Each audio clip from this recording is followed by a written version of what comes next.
Hello बच्चों, बहुत बहुत स्वागत है आप सभी लोगों का विनय एकेडमी इस बेहतरीन से प्लेटफॉर्म पर। तो हम लोग कवर कर रहे थे रीनीट में जो आपका एग्जाम हुआ है उसके केमिस्ट्री का सॉल्यूशन। तो उसमें हमने लगभग 20 क्वेश्चन कर लिए थे। तो आज कंटिन्यू करते हैं आगे वाला जो पार्ट है। तो आई होप कि आप लोग बहुत बढ़िया होंगे, मस्त होंगे, पढ़ाई लिखाई कर रहे होंगे। तो चलिए शुरू करते हैं बाकी के क्वेश्चन।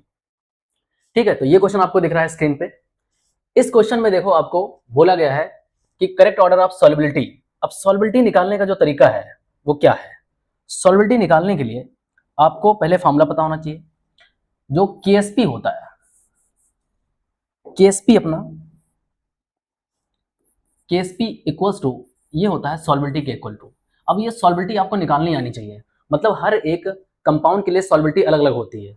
जैसे यहाँ पे अगर हम देखेंगे एजीबीआर के लिए, तो एजीबीआर को अगर आप ब्रेक करते हो तो एजीबीआर किस में टूटेगा? ये टूटेगा एजी प्लस और बीआर माइनस में टूटेगा। तो यहाँ से देखो केएसपी जो होती है वो इस पर डिपेंड करती है। तो इसका एक एस लेते हैं, निकालने का तरीका होता है। इसमें भी एक एस होगा, दोनों को मल्टीप्लाई करेंगे तो यहाँ से अपने पास ये एस और एस मिला के कितना हो जाएगा? एस, इसकी पावर को ऐड कर देते हैं। ठीक है, मतलब यहाँ पे ध्यान रखोगे अगर ये टूटा है, एस में टूटा है, तो एस की जो पावर होती है और दूसरे की जो पावर होती है वो दोनों ऐड कर देते हैं, सिंपल। तो देखो यहाँ पे इसके पावर 2 हो जाएगा। मतलब यहाँ पे आपका जो के एस पी आएगा वो ऐसे आएगा। मतलब आपको सिखाया जाता है, ये डायरेक्ट निकालने का तरीका होता है। बाकी यहाँ पे बता रहा हूँ मैं कैसे करना है। तो इसका ऐसे हो जाएगा। अब यहाँ से अगर सॉल्व करें तो आपका केएसपी देखो क्वेश्चन में दे रखा है सॉल्युबिलिटी निकालना है, तो जो एस होता है ये सॉल्युबिलिटी होता है। तो केएसपी कितना दे रखा है? 5 इंटू 10 पावर माइनस 13। तो आप देखोगे यहाँ से रखें अगर, तो 5 इंटू 10 पावर माइनस 13 हो गया, इक्वल्स टू एस स्क्वायर हो गया। स्क्वायर हटाओगे तो इस पर क्या लगेगा? रूट लगेगा। ये हो जाएगा 5 इंटू 10 पावर माइनस 13 और इस पर रूट लग जाएगा। इसको सॉल्व कर लो थोड़ा मैथ के तरीके से। मतलब यहाँ पे 5.0 है, ठीक है, 5.0 है। अगर ये मैं थोड़ा इसको लिख देता हूँ 5.0 इंटू, तो अगर मैं इस डेसिमल को उधर शिफ्ट करता हूँ तो यहाँ पावर एक बढ़ जाएगी, है ना। इस तरफ आने पे पावर प्लस होती है, उस तरफ पावर घटती है। तो इसको मैं ऐसे लिख सकता हूँ क्या? 50 इंटू 10 पावर माइनस 14। ठीक है, रूट के अंदर हो जाएगा एस। अगर यहाँ से निकालते हो तो देखो 10 पावर माइनस 14 है, रूट से बाहर होगा तो -7 बाहर हो जाएगा। तो यहाँ से रूट 50 अंदर रख लो और यहाँ से 10 पावर -7 बाहर कर दो। ठीक है, तो ये सॉल्युबिलिटी आपकी निकल के आ गई है। ठीक, ऐसे ही हमें सबका सॉल्युबिलिटी निकालना है, फिर ऑर्डर चेक करना है। जिसका सबसे ज्यादा सॉल्युबिलिटी होगा उससे जज कर सकते हैं। मान लो अभी एक आया हुआ है, चलो मैं दूसरा निकालता हूँ, जिंक हाइड्रोक्साइड का। इसका निकालो, क्या लिखोगे? जिंक हाइड्रोक्साइड टूटेगा किसमें? जिंक 2 प्लस और 2 OH माइनस में टूटेगा। ठीक है, अब देखो इसका तो S हो गया, इसका कितना हो जाएगा? इसका 2S की पावर 2 हो जाएगा। मतलब जितने पार्ट में टूटता है वही उसके पावर चढ़ा देता है। तो ये कितना हो गया? S, और ये कितना हो गया? 4S square. ठीक है, अब दोनों के साथ लिखोगे तो ये हो जाएगा 4S क्यूब। ठीक है, ये इसकी केस भी आ गई। अब इससे निकालो जरा, तो यहाँ साइड में निकालते हैं, चेक करते हैं सॉल्युबिलिटी क्या आएगी। तो इसके रिस्पेक्ट में अगर सॉल्युबिलिटी निकालते हो तो देखो यहाँ केस भी कितना दे रखा है इसका, यहाँ पे दे रखा है 1 into 10 power minus 15, 1.0 10 power minus 15 equals to 4 और हो गया S की पावर क्यूब।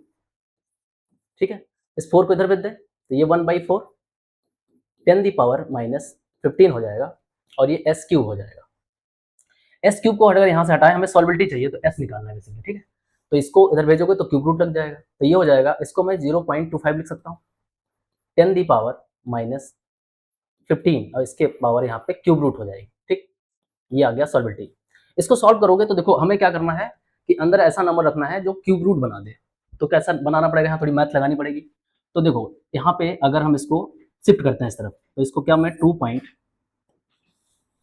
वैसे जल्दी सॉल्व कर ले तो ज़्यादा बेटर रहेगा अपना, क्योंकि देखो यहाँ से ये इसको छोड़ देते हैं, यहाँ से ये जो है 5 तो बाहर हो जाएगा ना। मतलब कि 5 के जो क्यूब रूट बनेंगे, 3 बना के 5 बन जाएंगे, तो 5 बाहर हो जाएगा। तो इसको हम लिख सकते हैं 0.25 का क्यूब रूट और इससे बाहर हो गया 10 पावर माइनस 5। सॉल्युबिलिटी आ गया। ठीक है, तो ये आ गया। ऐसे तीसरे वाले का निकाल लो यहाँ से। तीसरे वाले का क्या है अपने पास? Hg2Cl2। ठीक है, तो जैसे जनरली देखोगे तो यहाँ पे देखो 10 पावर माइनस 7 आया अपने पास। ठीक है, ऐसे उसको भी सॉल्व कर सकते हैं। यहाँ 10 पावर माइनस 5 आया, -5 और -7 में कंपेयर करो तो इसका ज्यादा बड़ा आ रहा है। मतलब जिंक का ऑब्वियसली सबसे ज्यादा होगा। तो अगर हम जज करना चाहें तो यहाँ देख सकते हैं कि जिंक हाइड्रोक्साइड का सबसे ज्यादा होगा, तो ये ऑप्शन हो जाएगा आपका। तो सॉल्व करने पर अगर ये देखोगे तो कंपेयर करोगे उसका सबसे कम आएगा। ठीक है, तो ऐसे कैलकुलेट कर सकते हो। इसको तोड़ने का तरीका मैं बता दे रहा हूँ कि Hg2Cl2 टूटता कैसे है, क्योंकि इसमें कंफ्यूजन हुई होगी। Hg2 और Cl2 टूटता है जो, ये टूटता है Hg2 प्लस में, 2 प्लस में, और ये टूटता है 2Cl माइनस में। मतलब ये ऐसे टूटता है, ये इसको S ही कंपेयर करोगे, ठीक है। तो ये आपका S हो जाएगा और ये वाला 2S हो जाएगा। अब आप सॉल्व कर सकते हैं, इसका भी 4s क्यूब आ जाएगा, मतलब कुछ ऐसा आ जाएगा। तो 4s क्यूब से सॉल्व करना है, केस भी गिवन है आपको, तो सॉल्व करोगे तो इसका कम ही आएगा, ठीक है, क्योंकि 21 बनेगा, 21 का मान लो 7 हो जाएगा, तो 7 के आसपास आए मतलब सबसे छोटा इसका जाएगा। तो ऑप्शन आपका सेकंड करेक्ट आएगा। थोड़ा सा ये लेंदी क्वेश्चन था फिजिकल केमिस्ट्री के अकॉर्डिंग, लेकिन जो बच्चे केएसपी वगैरह निकालना जानते हैं तो आराम से उन लोगों ने कर लिया होगा। मतलब इसमें ऐसा कुछ नहीं था कि कुछ उसने टफ सा दे दिया है, मतलब सीधा सीधा आपका केएसपी वाले फॉर्मूले से ही था, ठीक है। तो इसका ऑप्शन नंबर सेकंड सही है। चलते हैं नेक्स्ट क्वेश्चन की तरफ। अब ये क्वेश्चन आपका बायो मॉलिक्यूल से आया हुआ है। बायो मॉलिक्यूल के एनसीईआरटी के लाइन से सीधा सीधा क्वेश्चन है। आप यहां देखोगे तो इसमें जो है क्या बोला है, correct statement about peptide and proteins. आपको पता है कि प्रोटीन जो पेप्टाइड जो बॉन्ड बनता है वो कैसे बनता है। पेप्टाइड बॉन्ड आपका बनता है C डबल बॉन्ड O, उसके बाद N के साथ H, बाकी ऐसे चलता चला जाता है। इतने को बोलते हैं पेप्टाइड बॉन्ड। पेप्टाइड बॉन्ड, ठीक है, ये आपने देखा होगा। तो ये बोला है कि in beta pleated sheet structure peptide chain are held together by intermolecular hydrogen bonding.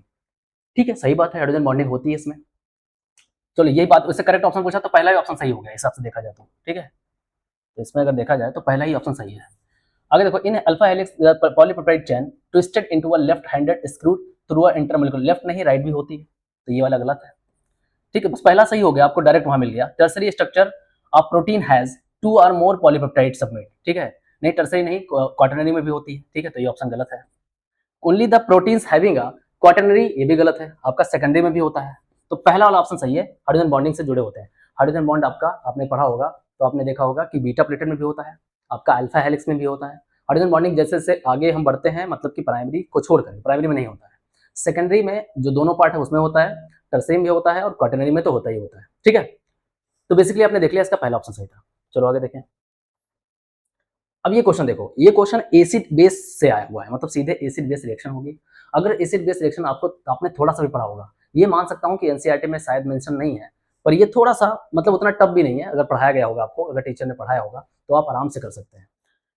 इसमें सीधे देखो क्या होगा कि ये जो AgBr MgBr है, ग्रिग्नार्ड एजेंट, ये सीधे इसके ऊपर अटैक करेगा और इस NH2 को खींच लेगा, ठीक है, बस सीधे इसको साइक्लोहेक्सेन बना देगा। एक स्टेप में इसका आंसर आने वाला है, एक स्टेप में इसका आंसर था। एसिड बेस रिएक्शन थोड़ा सा भी पता हो ना, तो वहां से NH2 खींच लोगे, सीधे ये इसका रिएक्शन बना देगा और इसको साइक्लोहेक्सेन में कन्वर्ट कर देगा। ऑप्शन नंबर बी करेक्ट था, ठीक है। आगे बढ़े,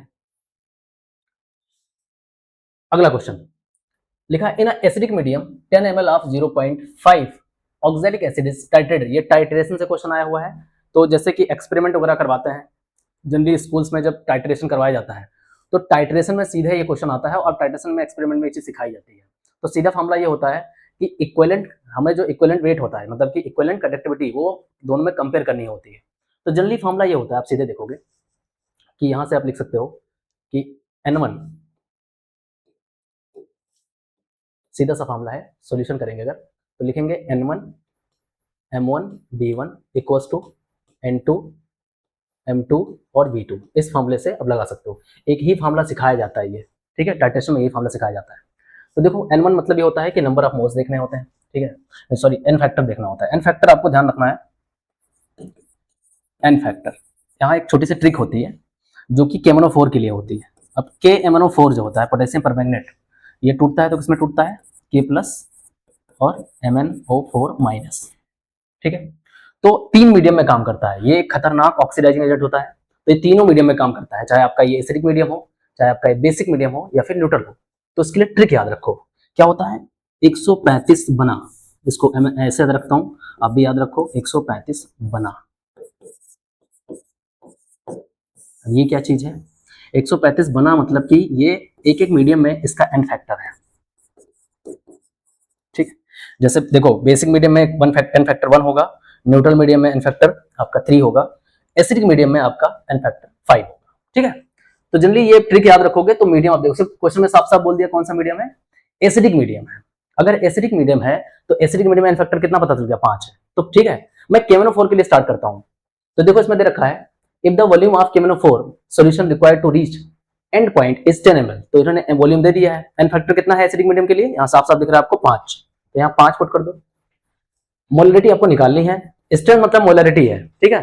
तो आपको मोलरिटी निकालनी है, तो मोलरिटी गिवन है, कोई दिक्कत मतलब निकालना है तो उसको छोड़ देते हैं। वॉल्यूम देखो कितना दे रखा है, वॉल्यूम आप दे रखा है 10 ml, 10 ml इस्तेमाल कर लो यहाँ पे, equals to N2, N factor देखो इसका कितना है, यहाँ पे वॉल्यूम कितना दे रखा है, एन फैक्टर देखो ऑक्जेलिक एसिड के लिए कितना होगा, 2 होगा, ठीक है। तो यहाँ 2 इस्तेमाल करेंगे, क्योंकि ऑक्जेलिक एसिड होता है, फॉर्मूला क्या होता है ऑक्जेलिक एसिड का, आप देखोगे तो ऑक्जेलिक एसिड जो होता है वो कुछ ऐसा होता है, COO माइनस और COO माइनस। तो यहाँ 2 हो गए, तो एन फैक्टर यहाँ पे 2 है, ठीक। और मोलरिटी कितनी दे रखी है क्वेश्चन में देख लो, इसका दे रखा है 0.25, तो यहाँ इस्तेमाल कर लेंगे 0.25 इंटू V2 कितना दे रखा है वॉल्यूम क्वेश्चन में, इसका 10 ml दे रखा है। बस इसको सॉल्व करना था और सॉल्व करके आपको मोलरिटी निकालनी थी, तो और निकाल लिया जाए, ठीक है। इसको काटना स्टार्ट करते हैं, थोड़ा सा कलर चेंज कर लेंगे, आ जाओ। देखो यहां से कैंसिल करें तो 5 2 जा 10 हो गया, ठीक है। और सॉल्व करें इसको, तो इसको हम m1 इंटू 10 लिख सकते हैं, इक्वल्स टू इसको क्या कर सकते हैं 2 2 जा 4 कर सकते हैं, 4 इंटू 0.25 कर सकते हैं। और यहाँ से m1 इक्वल्स टू इसको मल्टीप्लाई कर लें, 25 चौका 100 हो जाएगा, ठीक है। 100 लगाएंगे और डेसिमल यहाँ लगा देंगे, ठीक। और डिवाइड बाई वापस से 10 करोगे अगर 1 को, तो आ जाएगा 0.1, ठीक। तो आपका आंसर आ रहा है ऑप्शन नंबर सी, ठीक है। थर्ड वाला करेक्ट है। मतलब आपको ये फॉर्मूला अगर पता होता तो आराम से हो जाता, पता होगा ही, आपने किया होगा, थोड़ा बहुत तो पढ़ा होगा, एटलीस्ट टाइटेशन आपको थोड़ा बहुत सिखाया गया होगा, तो आराम से क्वेश्चन हो गया होगा, क्योंकि इसमें बहुत ज्यादा बड़ा फॉर्मूला नहीं इस्तेमाल करना था। क्लियर है? तो इसका ऑप्शन सी आ गया। चलो अगला क्वेश्चन देखें। अब ये क्वेश्चन देखो आपके ऑर्गेनिक केमिस्ट्री का है, इसमें 2 चैप्टर को मिलाकर के इसने पूछा है, कॉन्सेप्ट को इसने मर्ज किया है। जैसे पहला इसमें जो दे रखा है, पहले तो आपको इसमें रिएक्शन करा के प्रोडक्ट को बनाना है, ठीक है। तो देखो ध्यान से, अगर यहाँ आप देखोगे तो फिनाइल है, यहाँ ट्रिपल बॉन्ड है, यहाँ पे फिनाइल है, ट्रिपल बॉन्ड है, और जब लिक्विड अमोनिया के साथ रिएक्शन करवाते हैं तो वहां पे क्या बनता है, वहां पे बनता है ट्रांस, ठीक है, मतलब ट्रांस एल्कीन बनती है। तो जनरली यहाँ से ट्रांस एल्कीन बनेगी, ट्रांस एल्कीन कैसे बनती है, ऐसे करके, ठीक। यहाँ से आप देखोगे जब H2 लिंडलार कैटलिस्ट डालते हैं तो बनता है सिस, मतलब कुछ ऐसे बनेगा, ठीक। मैं इसको इधर बना लेता हूँ समझाने के लिए। तो देखो इस तरफ बना है अपने पास कुछ ऐसा, इसको बोलते हैं ट्रांस, ठीक है, अपोजिट साइड ग्रुप लगे हुए हैं। और इस तरफ आपका बना हुआ है सिस, सेम साइड ग्रुप लगा हुआ है। उसके बाद में अब देखो दोनों ही केस में क्या हो रहा है, इसमें बोला है HBr से बेंजोइल पेरोक्साइड से रिएक्शन करवाना है। तो आपने पढ़ा होगा, अगर हमारे पास HBr है, एक ही केस होता है, HBr है और पेरोक्साइड है, तो याद आ गया होगा आपको, तो उसमें लगता है anti Markovnikov rule, AMO rule. Anti Markovnikov में आपको क्या होता है कि H वहां जाता है जहां H कम होता है, Br वहां जाता है जहां H ज्यादा होता है, ठीक है। तो जनरली यहाँ पे तो खैर सिमेट्रिकल है, तो आप लगा सकते हो कहीं भी, तो मैं यहाँ पे लगा सकता हूँ कुछ ऐसा, चलो मैं Br यहाँ लगा दे रहा हूँ, ठीक। इस वाले केस में देखो अगला केस क्या बोला है, इसमें बोला है कि अगर HBr से रिएक्शन कराओ, तो इसमें तो भाई पेरोक्साइड है नहीं, तो इसमें सीधे सीधे लगेगा, ठीक है। तो देखो अगर यहाँ देखें तो इसको हम ऐसे लिख सकते हैं क्या, CH2, ये हो गया CH और CH2, ठीक। तो यहाँ पे भी कोई दिक्कत नहीं है, सीधे आके लग जाएगा ऐसे, ठीक। यहाँ भी Br लग जाएगा, कहीं भी लगा सकते हो क्योंकि H हमारे सिमेट्रिकल है। तो इस केस में अगर दोनों ध्यान से देखो तो क्या ये कौन से है, क्या ये ज्योमेट्रिकल आइसोमर है, क्या स्टीरियो आइसोमर है, क्या ये ज्योमेट्रिकल K और L, ये दोनों सेम हो गए ऑप्शन। अच्छा M और N की बात कहाँ है, ठीक है, यहाँ पे L और K की बात हो गई, और लास्ट में प्रोडक्ट M और N में आएगा, ठीक है। तो अगर हम देखें तो देखो ये दोनों आपस में, ये दोनों तो सेम हो गए, तो इनकी बात नहीं करेंगे। तो अगर हम बात करते हैं N और M में, तो N M तो सेम आ गए, तो स्टीरियोमर तो नहीं है, ऑप्शन गलत है, ठीक है। तो सारी कहानी कहाँ से आएगी, K और L में आएगी। K और L देखो आपस में एक दूसरे से अपोजिट साइड में लगे हैं, मतलब एक सिस बन रहा है, ट्रांस, तो ज्योमेट्रिकल आइसोमर होते हैं, आपने पढ़ा होगा। तो ज्योमेट्रिकल आइसोमर है, यानी कि ये ऑप्शन सही दिखा है आपको साफ साफ। और ये जब पढ़ाया जाता है आपको आइसोमेरिज्म, तो आइसोमेरिज्म में बहुत बेसिक बताया जाता है, बताते हैं वहां पे कि सिस और जो ट्रांस है, ये दोनों आपस में कैसे आइसोमर होते हैं, ये होते हैं ज्योमेट्रिकल आइसोमर। तो ये आपको पढ़ाते हुए बताया जा रहा है, यहाँ पे रिएक्शन करवा के फिर जाके सिस और ट्रांस बना है, तो बना तो वही ना ओवरऑल, ठीक है। तो ऑप्शन नंबर ए इसका करेक्ट है, ठीक। चलो नेक्स्ट क्वेश्चन। तो बहुत छोटे छोटे लॉजिक से क्वेश्चन पूछे गए हैं। अगर आपने थोड़ा सा रीडिंग लगा रखा है, आपने नोट्स जो पढ़ा है, जो आपके नोट्स बने हुए नोट्स हैं वो आपने पढ़ा है, तो आप क्वेश्चन बना ले गए होंगे, ठीक है। तो यहाँ पे आ जाओ, लिखा हुआ है arrange the following compound in the increasing order of polarity. अब पोलैरिटी की बात पूछ रहा है, तो इन सब में जरा ध्यान से देखो कौन कौन से कंपाउंड आपके पास। तो यहां देखोगे आपके पास यहाँ पे ईथर है ना, ROR, ये वैसे भी नॉन पोलर होता है, ठीक है, तो सबसे लास्ट में चला जाएगा ये। सबसे लास्ट में जाने मतलब कि दो ऑप्शन आपको मिल जाए, या तो सेकंड सही है या तो थर्ड सही है। और देख लो इसमें, तो इसमें अगर देखें तो यहाँ पे अल्कोहल है ROH, ठीक है, ये पोलर होता है इस तरफ, क्योंकि ये अपने पास इलेक्ट्रॉन खींचेगा और इस पर प्लस आएगा। यहाँ पे देखो ये क्या है, अपने पास कीटोन है, RC डबल बॉन्ड O और R लिख सकते हो, ठीक है, कीटोन है। तो ये भी होता है पर उतना ज्यादा अच्छा नहीं होता इसके कंपैरिजन में। मतलब मैं इसको अगर A कहूं, इसको B कहूं, इसको C कहूं, लास्ट वाला है देखो यहाँ अच्छा खासा C double bond O OH है, ठीक है। जब डबल बॉन्ड के साथ O लगा हो, मतलब डबल बॉन्ड O और उसके साथ O हो, तो यहाँ ज्यादा पोलैरिटी होती है। तो सबसे ज्यादा पोलर आपका D है, इसमें देखेंगे सबसे ज्यादा पोलर कौन सा है, D है। तो D को सबसे ज्यादा पोलर बना देंगे। उसके बाद में सबसे लीस्ट A है, और बीच में से कंपेयर करोगे तो आएगा B, उसके बाद आएगा C और लास्ट में आएगा A। तो ऐसा ऑप्शन देखें कहां पे है, सबसे ज्यादा D। तो D देखेंगे सबसे ज्यादा है इसमें, ये तीन ऑप्शन मैच कर रहे हैं। D के बाद B होना चाहिए, तो ये ऑप्शन मैच कर रहा है, ठीक है। D के बाद B होना चाहिए, उसके बाद आपका C होना चाहिए, तो ये ऑप्शन तो नहीं आया। D के बाद BC, यानी ऑप्शन नंबर आपको सेकंड नजर आ रहा है, ठीक। सबसे ज्यादा D होगा, उसके बाद B होगा, उसके बाद मैंने इस ऑर्डर में लिखा है, इसमें इस ऑर्डर में लिखा हुआ है वही चीज, ऐसे घुमा दिया गया, ठीक है। तो यहाँ पे D हुआ, फिर B हुआ, फिर C हुआ, और सबसे लीस्ट आपका A होगा, ठीक है। पोलैरिटी के मामले में पोलैरिटी क्या होता है कि जिसमें चार सेपरेशन नजर आया, है ना। एक बेसिक सा कॉन्सेप्ट लगाना था इसमें और देखना था कि हमें चार सेपरेशन किसमें देखने को मिलेगा। इसमें चार सेपरेशन कुछ होगा ही नहीं, दोनों तरफ से इक्वल है, ठीक। तो ऑप्शन आपका आ गया सेकंड। चलो अब ये क्वेश्चन देखो, यहाँ पे इस क्वेश्चन में सीधा फार्मूला अगर पता था तो फार्मूला पता होता, और ये पता होता है कौन एडियाबेटिक है और कौन आइसोथर्मल है। अपने ग्राफ वगैरह तो पढ़ा ही होगा। देखो यहाँ पे क्या होता है, जो ग्राफ बनाते हैं तो सारे ग्राफ बना के आपको सिखाते हैं कि एक ग्राफ होता है जो कम स्टीपी होता है, जो आइसोथर्मल होता है, दिस इज आइसोथर्मल, और एक ज्यादा स्टीपी होता है जो कि एडियाबेटिक होता है, ठीक। तो इसमें दो तरह के ग्राफ दे रखे हैं, आइसोथर्मल, एडियाबेटिक। तो एडियाबेटिक का जो वर्कडन होता है वो जीरो होता है, पहली बात तो आप ये ध्यान रखो, ठीक। तो यहाँ पे देखो इतना जो ग्राफ है यहाँ से यहाँ तक, इसका वर्कडन जीरो है, ये भी एडियाबेटिक है, इसका वर्कडन जीरो है। अब दो बचे अपने पास, W1 में बोल देता हूँ, ठीक है, इसको W2 बोल लो, W3 और W4, है ना, 1 2 3 4 दे रखा है। तो W1 और W3 ये दो ही वर्क बचे हैं आपके पास, तो ये दोनों वर्क कैलकुलेट करने थे, W1 एंड प्लस W3, ये कैलकुलेट करना था। तो देखो ये यहां से क्या है, ये अपना आइसोथर्मल है। आइसोथर्मल के लिए वर्क का फॉर्मूला क्या होता है, आइसोथर्मल के लिए वर्क का फॉर्मूला, आइसोथर्मल, इसके लिए वर्क का फॉर्मूला आपका होता है -NRT log B2 by B1, ये फॉर्मूला होता है, ठीक। तो यहां पे देखोगे इस जगह पे आपके पास B2 है, B1 है, तो हम ये फॉर्मूला इस्तेमाल कर सकते हैं। N की वैल्यू मतलब नंबर ऑफ मोल्स, देखो कितने 1 दे रखा है क्वेश्चन में, 1 मोल दे रखा है, तो यह 1 पुट कर सकते हैं। मतलब मैं यहां निकाल देता हूं, W1 आपका आ गया -1 इंटू R की वैल्यू क्वेश्चन में सब गिवन है, R की वैल्यू देखो यहाँ गिवन है कितना, 2 है, ये 2 पुट कर दिया, इंटू T हमारे पास इसमें क्वेश्चन में गिवन नहीं है, तो यहाँ से T1 ले लेते हैं ना, क्योंकि जो आपका आंसर आ रहा है वो T1 के रिस्पेक्ट में आ रहा है, मतलब T के रिस्पेक्ट में आ रहा है, तो T रख देते हैं। तो T1 रख दें, T1 हो गया, लॉग लगा दिया, और उसके बाद क्या है, वॉल्यूम आपका B2 बाई B1 है, ठीक है। तो यहाँ से आपका ये W1 आ गया, माइनस यहाँ से मल्टीप्लाई कर लो इसको, -2 लॉग B2 और B1 आ गया, ये आपका W1 आ गया, ठीक है।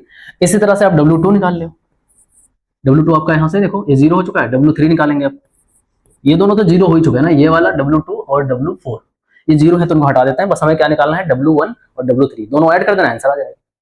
W3 की बात करें अगर, तो यहाँ भी देखो मोल आपका वही है 1, R की वैल्यू आपकी भी वही रहेगी 2, टेम्परेचर देखो यहाँ कितना हो गया, टेम्परेचर T2 हो चुका है, ठीक,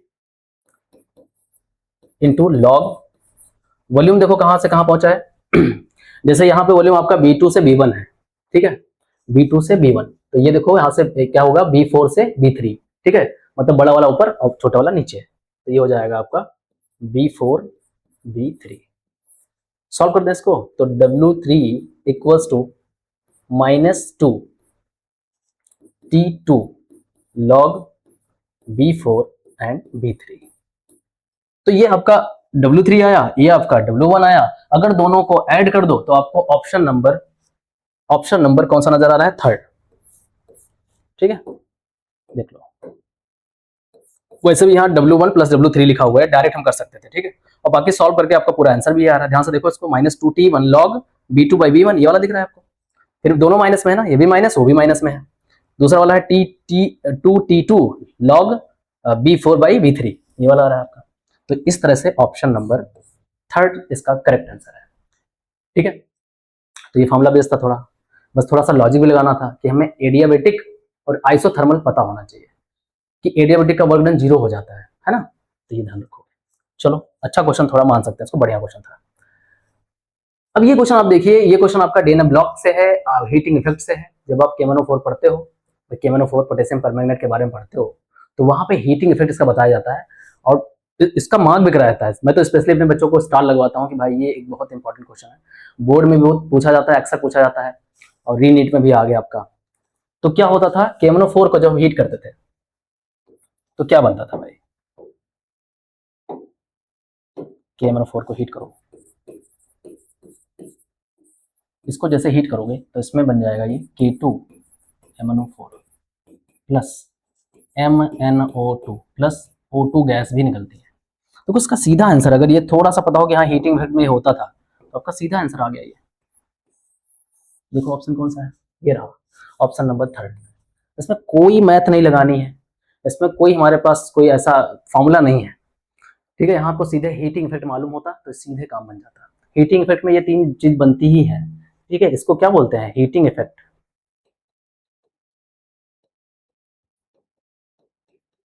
ठीक है, हीटिंग इफेक्ट बनता है।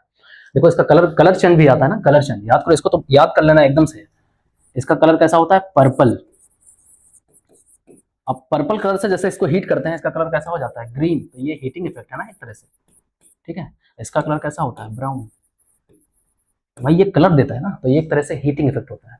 तो एक इंपॉर्टेंट लाइन एनसीईआरटी में लिखी हुई है, हीटिंग इफेक्ट ऑफ KMnO4। तो ये उसी इक्वेशन से उठा लिया गया क्वेश्चन। ठीक है, डन। तो ऑप्शन नंबर इसका थर्ड सही हो गया। चलो अगले क्वेश्चन की तरफ चलें। ये देखो आया हुआ है ये आपका मोल कॉन्सेप्ट से। मोल कॉन्सेप्ट में जो सिग्निफिकेंट फिगर वाली बात है, यहाँ से क्वेश्चन अक्सर आता है, छोटा सा लॉजिक होता है, वो माइंड से निकल जाता है। क्योंकि हम जनरली क्या जानते हैं कि अगर नंबर को हम वो करते हैं ना, राउंड ऑफ, तो राउंड ऑफ करने पे क्या देखते हैं? देखो राउंड ऑफ करने पे हम ये नोटिस करते हैं, जैसे यहाँ इन्होंने कौन सा नंबर लिया है? 17.0145। ठीक है, और एक नंबर कौन सा लिया है इन्होंने? 21.0235। अब इन्होंने क्वेश्चन बोला है कि rounded to the three figures after the decimal point. Three figure तक जाना है। तो देखो हमने सीखा ये है कि अगर 5 को हम हटाते हैं तो उसके पहले जो नंबर होता है उसमें एक ऐड कर देते हैं, यही तो। पर यहाँ एक लॉजिक छोटा सा छुपा है, ये 5 से बड़ा हो, एग्जैक्टली 5 वाला फिगर आया ना, तो समझ जाना है कि यहाँ पे कुछ खास पॉइंट है। कि जनरली जो सिग्निफिकेंट फिगर पूछता है उसमें 5 से ऊपर कोई नंबर है, उसको हटाया आपने, तो उसके पहले वाले में एक ऐड हो जाता है। 5 से छोटा है अगर, ठीक है, तो उससे पहले वाले में ऐड कुछ नहीं होता है। लेकिन एग्जैक्टली 5 आ गया तो थोड़ा भाई ध्यान देना। एग्जैक्टली 5 आने का मतलब ये हुआ कि अगर इवन नंबर है तो हम कोई चेंज नहीं करते। यहां ध्यान से देखो, 5 को हटाया तुमने, 5 को अगर हटाते हो यहां से, तो इसके पहले वाला नंबर तो चेक करो, नंबर कौन सा है? ये नंबर इवन है भाई, ये नंबर कैसा है? इवन। तो इसमें कोई फर्क नहीं आएगा, कोई चेंजेस नहीं करोगे, मतलब ये ऐसा ही रहेगा 17.014। इसमें कोई चेंजेस नहीं करोगे। यहां देखो, अगर ये 5 में हटा रहा हूं, ठीक है, क्योंकि हमें 3 डिजिट तक करना है, डेसिमल के बाद 3 डिजिट तक ले जाना है, तो 3 हमें लेना ही पड़ेगा। तो 5 हटा, इसके पहले नंबर कैसा है? ये वाला, ध्यान से देखो, ये वाला ऑड है। तो ऑड है, इसका मतलब इसमें हम एक ऐड कर सकते हैं। इवन है तो नहीं ऐड करोगे, ऑड है तो ऐड करोगे। क्लियर है? तो बस यहां से हमें ऐड करना पड़ा इसमें, तो क्या हो गया? 21.024। तो आपका आंसर ये आना चाहिए। कितना सिंपल सा क्वेश्चन पूछा देखो। तो अब देखें ऑप्शन कौन सा आपको दिख रहा है? 14 और दो ऑप्शन दिख रहे हैं, ये वाले, इसमें 14 है, इसमें 14 है ना, दूसरा वाला चेक कर लो, इसमें 24 है और इसमें 23। तो ऊपर वाला ऑप्शन सही है, तो यानी इसका आंसर आ रहा है फर्स्ट ऑप्शन। लॉजिक लगाना था देखो, इसमें मैथ भी नहीं लगानी थी। ठीक है, बहुत सिंपल सा क्वेश्चन था। चलो आगे बढ़े। हो गया होगा, कर लिया होगा, मैं बता रहा हूँ, मतलब मैक्सिमम बच्चों ने सबने कर लिया होगा, इतना सा लॉजिक पता होगा। यहाँ देखो क्वेश्चन अपने पास आ गया, ये थोड़ा सा अच्छा क्वेश्चन है, मतलब इसमें आपके पास जो है इसने ऑर्गेनिक मिक्स करके आइसोमरिज्म मिक्स करके क्वेश्चन पूछ लिया है। तो इसमें देखो क्या है, पहले तो आपको देखना है ट्रांसब्यूट टू इन, ट्रांसब्यूट टू इन बनाएंगे, बराबर है। ट्रांस क्या होता है, ऐसे करके, ठीक। इसमें इसने बोला है ट्रीटमेंट विथ Br2, इसका रिएक्शन करा दिया इसने Br2 के साथ इन प्रेजेंस ऑफ CCl4, इससे रिएक्शन कराओगे तो आपके पास एंटी एडिशन हो जाता है, तो कुछ ऐसा होता है, एक जगह Br यहाँ लग जाता है, एक जगह Br यहाँ लग जाता है, ठीक, ऐसे बन जाता है। फिर इसने बोला है कि ये फॉलोइंग कंपाउंड ऐसा कुछ बनता है। अब देखो ये कंपाउंड इसने बना दिया है, ये कंपाउंड जैसे अब आप देखोगे इसमें न्यूमान प्रोजेक्शन है ये, तो न्यूमान प्रोजेक्शन में ये बना दिया इसने, इस कंपाउंड को देखो अगर हम किस तरफ से कट लगाए ये तो कट जाएगा, पर इसके इस साइड से कैंसिल नहीं होगा, इस साइड से कैंसिल नहीं होगा, ठीक है। तो ये इन्होंने बोला है कि ये बनता है, ये कंपाउंड कैसा बना है, ये बना है मीजो, मतलब इसमें मीजो बनता है, ठीक है। मीजो का और डायस्टीरियोमर का, एनेंशियोमर का, इन सब का कॉन्सेप्ट लंबा सा है ना, समझाने के लिए एक लंबा टाइम चाहिए इसको समझाने के लिए, तो मैं इसको डायरेक्टली सॉल्व कर दे रहा हूँ। आई होप कि आप लोगों ने पढ़ रखा है तो चीजें समझ पाओगे, ठीक। तो यहाँ देखोगे सीधे बना मीजो, इनका कहना है सीधे मीजो बनना चाहिए, तो मीजो बना मतलब ये तो मीजो है हमने जो बनाया, पर इसको जब आप बनाओगे तो इसमें देखो इस तरफ से तो कैंसिल हो जा रहा है, लेकिन इस तरफ से कैंसिल नहीं हो पा रहा है, तो कैंसिल अगर नहीं होते हैं तो ये मीजो है ही नहीं, नॉट मीजो। तो अगर ये मीजो नहीं है, ठीक है, तो यहाँ पे ध्यान से देखो ये मीजो है, वो मीजो नहीं है, तो यानी वो स्टेटमेंट गलत हो गया, तो पहला स्टेटमेंट इसका गलत है, ठीक है। सेकंड वाला बनाए, सेकंड वाला देख लो, सेकंड वाला बोला है कि सिस ब्यूटेन, अब सिस बनाओ, सिस कैसे बनता है, ये रहा सिस। अब फिर से क्या है कि treatment with alkaline केमनोफोर gives the following, अब इसका केमनोफोर के साथ रिएक्शन कर दो, ठीक, तो इसमें एक OH आ जाएगा, ठीक, अब ये कैंसिल आउट हो जाएगा, तो इसका मीजो बना है, और यहाँ जो कंपाउंड ये बना है ये मीजो है आपका, ठीक है, ये कंप्लीटली मीजो है, तो ये वाला स्टेटमेंट आपका सही है। तो इससे स्टेटमेंट फर्स्ट जो है इसका गलत है, स्टेटमेंट सेकंड इसका करेक्ट है, ठीक है। तो इसमें अगर देखें तो फर्स्ट वाला क्या है अपने पास, इनकरेक्ट है, फर्स्ट वाला इनकरेक्ट, सेकंड वाला करेक्ट है, तो ऑप्शन सेकंड जाएगा, ठीक। बाकी इन डिटेल चीजें जैसे मान लो बच्चों नहीं पढ़े हैं तो मीजो क्या होता है, डेस्टियो क्या होता है, तो इसी पे हमारे साथ बने रहे अच्छे से, प्रॉपर लेक्चर आएगा, हर चीज को डिटेल में समझाया जाएगा, मीजो बनाया जाएगा, न्यूमान प्रोजेक्शन बताया जाएगा, सॉहॉर्स प्रोजेक्शन बताया जाएगा, आपस में इंटर कन्वर्जन बताया जाएगा, मतलब चीजें बहुत हैं, आइसोमेरिज्म, IUPAC, और उसके बाद जो है GOC, तीन टॉपिक बहुत स्ट्रांग होने चाहिए ऑर्गेनिक केमिस्ट्री के लिए, तो आपके क्वेश्चन बनते हैं, तो सब कराया जाएगा, हमारे साथ आप जुड़े रहें। जो बच्चे टारगेट रखते हैं 2027 का अगला नीट का एग्जाम देने के लिए, वो हमारे साथ एकदम अच्छे से बने रहें, सब कुछ प्रॉपर वे में कराया जाएगा। कुछ बच्चों को फिजिक्स में दिक्कत आती है, कुछ बच्चों को जो है केमिस्ट्री में दिक्कत आती है, बायो में दिक्कत आती है, तो सारे सोल्यूशन किए जाएंगे, हर एक टीचर अपने लेवल से बढ़िया कराएंगे आपको, अपना जो भी सजेशन देंगे उसको हम लोग बेहतर करने की कोशिश करेंगे। हमारे साथ बस लगे रहें, शेयर करें, लाइक करें, अपने रिलेशनशिप में रिलेशन वालों को भी शेयर करें, अपने दोस्तों को शेयर करें, ठीक है। जितना आप सपोर्ट करते जाएंगे उतना हम और ज़्यादा मेहनत कर पाएंगे और रेगुलर करते रहेंगे, ठीक है। तो ये आपने क्वेश्चन देख लिया, आगे बढ़ते हैं। फिर अगला क्वेश्चन है consider the following reaction, choose the correct answer बताना है, ठीक है। यहाँ पे देखो ये रिएक्शन है इटार्ड रिएक्शन, इटार्ड रिएक्शन बड़ी फेमस रिएक्शन है। तो इसमें क्या होता है, जब क्रोमाइल क्लोराइड से रिएक्शन करवाते हैं तो सीधे बेंजल्डिहाइड में कन्वर्ट हो जाता है। अब देखो नेमिंग रिएक्शन 22 रिएक्शन है, हम लोग क्या करवाते हैं कि 22 रिएक्शन को एक साथ करवाते हैं ताकि बच्चे को याद हो जाए, कोई क्वेश्चन नेमिंग रिएक्शन से आ जाए डायरेक्ट काम बन जाए, ठीक है। तो ये इटार्ड रिएक्शन है, तो इसमें सीधे प्रोडक्ट, इसकी मैकेनिज्म की बात नहीं करते, और मैकेनिज्म की जरूरत भी नहीं पड़ती हमें, ये बोर्ड के लिए जरूरत पड़ती है, तो सीधे आपको पता होना चाहिए जब भी टालवीन का रिएक्शन हम करवा देते हैं क्रोमाइल क्लोराइड के साथ, ठीक, मतलब यही पूरा रिएजेंट हमने डाल दिया, तो ये सीधे कन्वर्ट हो जाता है बेंजल्डिहाइड, ठीक। कौन सी रिएक्शन, बड़ी फेमस रिएक्शन, इटार्ड रिएक्शन,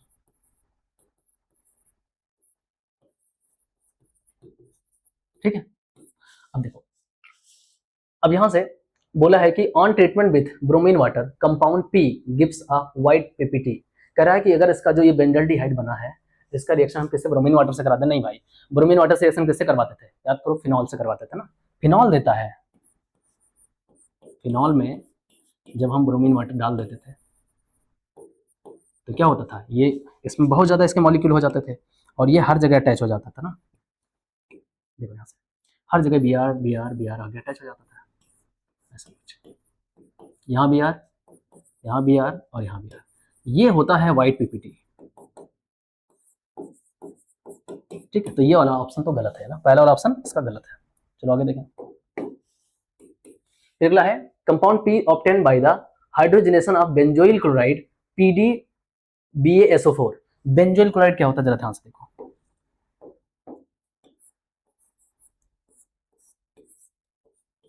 इसको बोलते हैं बेंजोइल क्लोराइड। ठीक, बेंजोइल क्लोराइड होता है, इतने को बेंजोइल बोलते हैं, क्लोराइड होता है। इसका रिएक्शन इसने बताया है, किससे करवा दें कि कंपाउंड पी, देखो ये पी की बात कर रहा है तो पी ये है अपना, ये पी है। कह रहा है कि पी इज ऑब्टेन, पी कैसे बनता है, by the hydrogenation of benzoyl chloride with palladium और BaSO4। अब ये भी देखो नेमिंग रिएक्शन से आया हुआ है। कौन सा नेमिंग रिएक्शन है बताओ, जरा फटाक से बताओ, आप लोग कमेंट करो, बताओ बताओ। गेस कर लिया आपने, आई होप गेस कर लिया होगा। बहुत फेमस रिएक्शन है अभी, रोजन-मंड रिएक्शन। ठीक है, तो इसको बोलते हैं रोजन मंड रिडक्शन। भाई कितनी फेमस रिएक्शन, देखो दोनों फेमस नेमिंग रिएक्शन से पूछा है। इसने यहाँ से ये चीज बनाई है और यहाँ से इसका आंसर भी दे दिया है। और आप जानते हैं कि जैसे इसका रिएक्शन करवाते थे, ये इस पूरे पार्ट को हटा करके यहाँ पे बस क्या लगा देता था, यहाँ पे सीधे CHO लगा देता था ना, पूरा हटा के। तो देख रहे हो इससे क्या बन जाएगा, CHO लगाने मतलब क्या हुआ, बेंजल्डिहाइड तो बना, मतलब बेंजल्डिहाइड बन गया। मतलब यही ऑप्शन सही है भाई, सोचना ही नहीं। अगर आपका नेमिंग रिएक्शन रेडी है, आपने देख लिया कि सीधे ये बनता है तो सीधे आंसर आ गया भाई। इससे भी बेंजल्डिहाइड बनता है। जिसने कहा था कि अगर हमें पी बनाना है, बोला ना पी इज ऑब्टेन्ड, पी कैसे मिला, बेंजोइल क्लोराइड का अगर हम पैलेडियम के साथ रिएक्शन करवा दें इन प्रेजेंस ऑफ BaSO4 तो हमारे पास बेंजल्डिहाइड बनता है। ये सही है, रोजन में होता ही है, तो ये ऑप्शन आपका सही हो गया। ठीक है, तो ऑप्शन बी इज करेक्ट, सही है। बाकी अब ऑप्शन तो गलत होंगे है ना, श्योर हो गया इसमें, क्लियर है। तो नेमिंग रिएक्शन से ये क्वेश्चन था, सीधे सीधे नेमिंग रिएक्शन से था। इसमें कोई मैकेनिज्म नहीं लगानी थी, आपको सीधे रोजन मंड पता होता, आपको रिटार्ड पता होता। रिटार्ड से देखो डायरेक्ट, और ऐसा भी नहीं कुछ घुमा के पूछा है, सीधा बोला है भाई कि टॉल्यूइन का रिएक्शन हमने करा दिया किससे, क्रोमाइल से। आप जानते हो ये, आप रिटार्ड में रट के बैठे हो है ना, ये बिल्कुल एकदम आपको 50 बार बताया जाता होगा भाई। नेमिंग रिएक्शन में रिटार्ड रिएक्शन, रोजन रिएक्शन, सेंडमायर रिएक्शन, है ना, Wurtz reaction, Wurtz Fittig reaction, कितनी सारी रिएक्शन सब बताई जाती है, याद करने को कहा जाता है। हम लोग तो स्पेशली समझ लो 20-22 क्वेश्चन होते हैं जो नेमिंग रिएक्शन होती हैं, उनको बार बार हम लोग रिपीट करवाते हैं ताकि बच्चे को ऐसे याद हो जाए। सीधा क्वेश्चन था, ठीक हो गया। चलो आगे देखो। अब ये क्वेश्चन देखो, ये कितना आसान सा क्वेश्चन है। बस ये अगर पता हो कि कौन सी चीज कहाँ मिलती है, खाने में कौन सी चीज कहाँ मिलती है, तो आप सीधे मिला लेते हैं। विटामिन ए कहाँ से मिलेगा आपको, विटामिन ए देख रहे हो आप सब कैरेट से मिलता है ना, गाजर से। तो ए का तो सीधा 4 हो गया, ए का 4 आपको दिख रहा है, एक ऑप्शन फर्स्ट और एक ऑप्शन 4। ठीक है, आधे तक पहुंच गया। आगे देखो, विटामिन B12 जो होता है ये मीट में मिलता है। ठीक है, तो ये आपका हो जाएगा बी का फर्स्ट, ए का 4, बी का फर्स्ट। देखो ऑप्शन है कोई, ये देखो ऑप्शन नंबर 4 में। ज्यादा बस ज्यादा मेहनत नहीं करना, दो अगर मैच कर रहा है तो बस मैच हो गया, बाकी तो सब सही है ही है, क्लियर है। ठीक है, आसान सा क्वेश्चन था ये। चलो आगे देखें। हाँ, ये क्वेश्चन आपको दिख रहा है, ये क्वेश्चन आया हुआ है किससे, मोल कॉन्सेप्ट। जो मोल कॉन्सेप्ट से 2 क्वेश्चन हो गए, मतलब कि अगर ऑन एवरेज देखें तो हर चैप्टर से 2 क्वेश्चन पूछा जा रहा है, और सारे से नहीं पूछे गए हैं, कुछ पार्ट इसमें मिस भी हो गए हैं। मतलब पढ़ते तो हम सब कुछ हैं, पर उसमें से देखो पूछा कहाँ से जा रहा है। लेकिन देखो जिससे जो एनटीए का जो एक पैटर्न है पूछने का, वो पैटर्न नहीं टूटा है, पैटर्न वही है। मतलब कि हर साल क्या होता है कि मोल कॉन्सेप्ट से 2 क्वेश्चन पूछना, तो 2 क्वेश्चन आए हैं। ठीक है, और आपके 2 क्वेश्चन आए हैं केमिकल बॉन्डिंग से, हर साल आता है 2 क्वेश्चन आता है। तो पैटर्न है पूछने का, वही क्वेश्चन लेफ्ट राइट किए गए हैं। ठीक है, क्वेश्चन में देखो क्या है, क्या बोला इसमें, the amount of carbon dioxide evolve upon the complete combustion of 116 gram of an butane. Butane क्या होता है, ब्यूटेन होता है C4H10। ठीक है, इसका इसने कंबशन करा दिया। और आप जानते हैं कोई भी हाइड्रोकार्बन हो, चाहे वो मीथेन मतलब कि एल्केन हो, एल्कीन हो, अल्काइन हो, कोई भी हाइड्रोकार्बन हो, अगर आप उसका कंबशन करते हैं तो कंबशन करने के बाद 2 ही चीज मिलती है। क्या मिलती है भाई, कार्बन डाइऑक्साइड और वाटर वेपर, 2 चीज मिलती है। तो आप ध्यान रखा करो उसको। तो इसको मैंने कंबशन करवाया, मिला अपने पास CO2 प्लस H2। ठीक, सबसे पहला काम क्या करेंगे, रिएक्शन को बैलेंस कर लेंगे। रिएक्शन को बैलेंस करने का तरीका अगर नहीं मालूम तो मैं तरीका बता दे रहा।